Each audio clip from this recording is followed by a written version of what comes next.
Good morning विद्यार्थी मित्रों।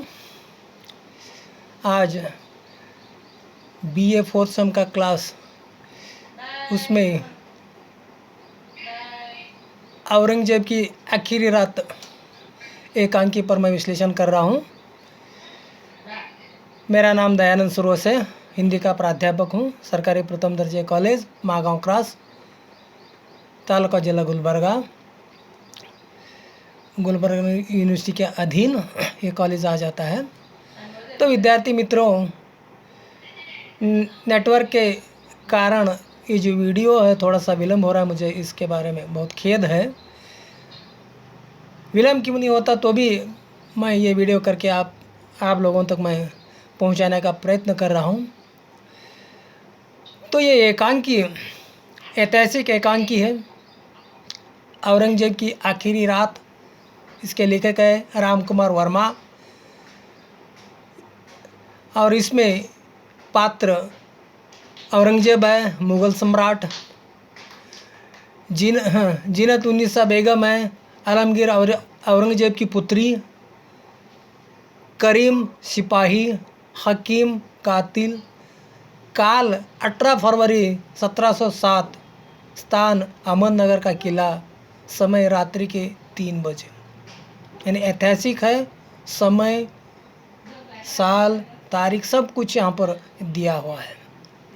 तो मित्रों, औरंगजेब की आखिरी रात में लेखक ने उनके अंतिम रात के बारे में जो उनको बीता है, उनके ऊपर जो बीता है, उसी का यहाँ पर उल्लेख किया है। मित्रों, औरंगजेब जब बीजापुर और गोलकोंडा की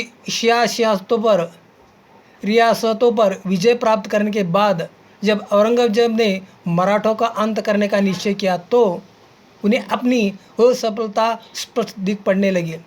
उन्होंने जब छत्रपति शिवाजी के पुत्र संभाजी को सहपरिवार बंदी कर लिया और उनके सामने इस्लाम धर्म में दीक्षित होने का प्रस्ताव रखा, तो संभाजी ने घृणा के साथ प्रस्ताव को ठुकराते हुए औरंगजेब के प्रति अत्यंत कटु शब्दों का व्यवहार किया। तो मित्रों, औरंगजेब ने जब शंभू राजा छत्रपति शिवाजी महाराज के पुत्र छत्रपति शंभू राजा को जब कैद किया, इस पाठ्यक्रम के अनुसार, राम कुमार वर्मा के अनुसार सहपरिवार के साथ पकड़ा गया है बोलकर यहाँ उल्लेख है।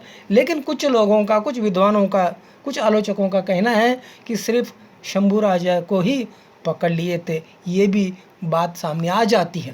खैर, तो जो अकेले शंभू राजा को पकड़े औरंगजेब ने, ये जो बात बोलते हैं वो कहते हैं कि नहीं, सिर्फ खजाना पूछा था औरंगजेब ने, इस्लाम धर्म स्वीकार करने के लिए कुछ नहीं कहा था बोलकर कुछ आलोचक कहते हैं। लेकिन यहाँ लेखक ने एक विशेष अलग यहाँ टिप्पणी की है। प्रस्ताव को ठुकराते हुए औरंगजेब के प्रति अत्यंत कटु शब्दों का व्यवहार किया, यह यहाँ पर उल्लेख है। फलस्वरूप संभाजी बड़ी निर्दयता के साथ कत्ल किया गया। यह सत्य है कि उनकी जो हत्या है बहुत ही क्रूरता से उनकी हत्या कर दी है शंभू राजा की। उनके कत्ल होते ही मराठों में क्रांति की ज्वाला भड़क उठी। 17 वर्षों तक भयंकर संघर्ष होता रहा। उधर मुगल सेना दिनों दिन विलासी बन रही थी। फलस्वरूप प्रत्येक लड़ाई में उसे बहुत अधिक हानि उठानी पड़ती थी। सन 1706 में औरंगजेब ने देखा कि उनकी सेना अब अत्यंत निराश और अलसी हो गई है। राज्य की आर्थिक दशा भी चिंताजनक हो रही है। लड़ाई की हानि जजिया कर से भी पूरी नहीं हो रही है। जलालुद्दीन अकबर के समय से संचित आगरा और दिल्ली के किलों का समस्त संपत्ति दक्षिण की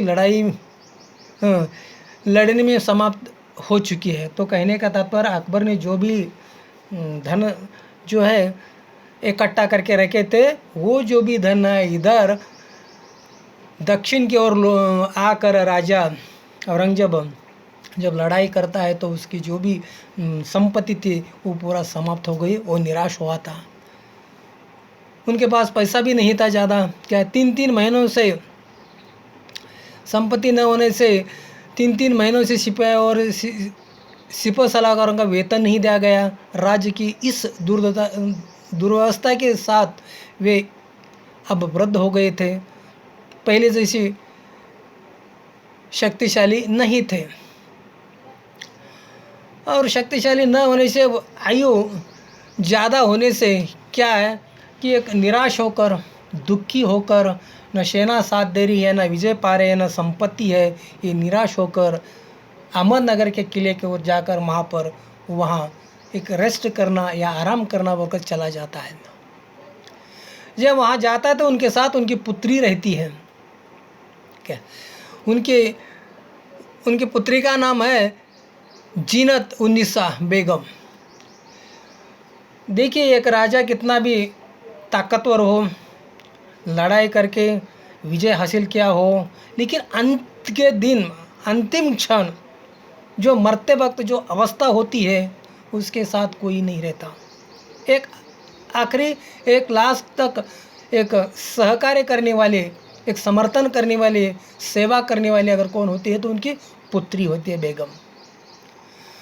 तो जो भी इनके जीवन में घटना घटी है, लड़ाई लड़ी है, अनेकों की हत्या की है, अनेक राजाओं की जो संपत्ति है, धन दौलत है, वो लूटा है, ये सब औरंगजेब याद करते रह रहा है। और याद करके उसका पश्चाताप हो रहा है, उसकी पीड़ा हो रही है, उसका दुख हो रहा है। और ये दुख जो है अपने पुत्री को बता रहा है, पुत्री उनका समाधान करने का प्रयत्न कर रही है। तो मित्रों, आलमगीर के सामने कोने की ओर से जो सोने के पिंजरे में एक पक्षी बैठा हुआ है, जो कभी कभी अपने पंख फड़फड़ाता रहता है। देखिए, मरने की अवस्था है, उसके सामने एक सोने का पिंजरा है और पिंजरे में एक पक्षी है, लेकिन वो सोने का पिंजरा, वो पक्षी इनको कुछ बचा नहीं सकते, उनकी सहायता नहीं कर सकते। पलंग से कुछ हटकर सिराने की ओर एक तिपाही है, जिस पर दवा की शीशा रखी हुई है। उसके समीप एक ऊंचे स्टैंड पर लंबे मुंह वाली सोने की सुराही है, उसमें गुलाब जल रखा हुआ है। तो मित्रों, कहने का तात्पर्य यह है कि जब मरने का समय आता है, ना सोने का पिंजरा काम आता है, ना सोने की सुरिया काम आती है, कुछ भी नहीं है। उसके लिए दवा होना, रेस्ट होना, आराम होना और सहकार्य होना। उसके समीप एक ऊंचे स्टेज पर लंबे मुंह वाली सोने की सुराही है, उसमें गुलाब जल भरा हुआ है। उसके पास ही सोने का एक नया प्याला रेशमी कपड़े से ढका हुआ है। पर्दा उठने पर आलमगीर कुछ क्षणों तक बेचैनी से खांसते हैं, फिर एक गहरी और भारी सांस लेकर शून्य की ओर देखते हुए जीनत से कहते हैं। तो कहने का तात्पर्य यह है कि ये ताकतवर व्यक्ति, एक राजा, अंत में इनकी जो अवस्था हुई है, किस तरह मरण के रास्ते पर जा रहे हो, अंतिम क्षण इनके किस तरह के हो रहे हैं, उनकी अवस्था क्या है, क्या दुख है, ये यहाँ हमें दिखाई देता है। तो औरंगजेब की जो आखिरी रात, इस एकांकी में हमें यही मालूम हो जाता है कि भले ही राजा ताकतवर क्यों न हो, अनेक राजाओं पर विजय पाया हो, लूटा हो, अनेक हत्याएं की हो, जो कुछ करना है, कि वो राजा था, सैन्य थे, ताकतवर था, सब कुछ था उनके पास सेना के जोर पर, लेकिन अंतिम समय न सेना इनको काम आ रही, न धन दौलत आ रहा है, न सोना चांदी है। मरने की अवस्था में खांसती हुई अंतिम सांस किस तरह छोड़ रहा है, इसी एकांकी में राम कुमार वर्मा ने हमें बताने का प्रयत्न किया है। तो मित्रों, ये घटना है 18 फरवरी 1707 की है। अहमदनगर का किला है, रात्रि के 3 बजे है, और उस 3 बजे की अवस्था को यहाँ पर हमें लेखक ने उजागर किया है, हमारे सामने रखा है। मित्रों, ध्यान से पढ़िए, समझिए। अगर आपको और इसमें कुछ प्रश्न निर्माण होते हैं, समझ में नहीं आता, तो मुझे पूछ सकते हैं, कांटेक्ट कर सकते हैं, संपर्क कर सकते हैं। क्या नेटवर्क के प्रॉब्लम से मैं संक्षिप्त ये वीडियो आप तक पहुंचाने का मैं प्रयत्न कर रहा हूं, तो मैं यहीं रुकता हूं। मेरा नाम दयानंद सुरवसे है। क्या सरकारी प्रथम दर्जे कॉलेज महागांव क्रास, तालुका जिला गुलबर्गा। ओके यहीं रोकता हूँ. बंद करा तुम्हीच ना. ते वरचं पार